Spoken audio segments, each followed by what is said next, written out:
Hair fall అవుతుందా? So అన్ని serums వాడకుండా ఒకసారి డెర్మారోలర్ ట్రై చేద్దాం అనుకుంటున్నారా?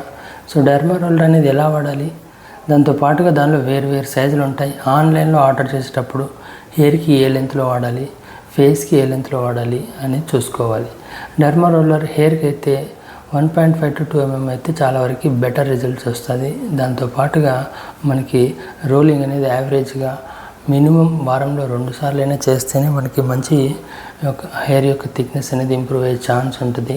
అంతకంటే తక్కువ వాడితే వేస్ట్. అండ్ డెర్మారోలర్ ఆ నీడిల్ డివైస్ వాడినప్పుడు కంపల్సరీగా శానిటరీ మెజర్స్ వాడాలి. ఎందుకనంటే నీడిల్ డివైస్ కాబట్టి షేరింగ్ అస్సలు చేసుకోకూడదు. దీనివల్ల HIV, హెపటైటిస్ B వచ్చే ఛాన్స్ ఉంటుంది. సో కాబట్టి ఎవ్రీ డివైస్ ఇస్ పర్సనల్ లాగానే వాడాలి. అండ్ దాన్ని మళ్ళీ వేరే వాళ్ళకి చూపించడం కానీ, వాళ్ళతో టచ్ చేయించడం కానీ, వాళ్ళతో మళ్ళీ సెకండరీ ప్రికింగ్ చేసుకోవడం కానీ అనేది చూసుకోకూడదు.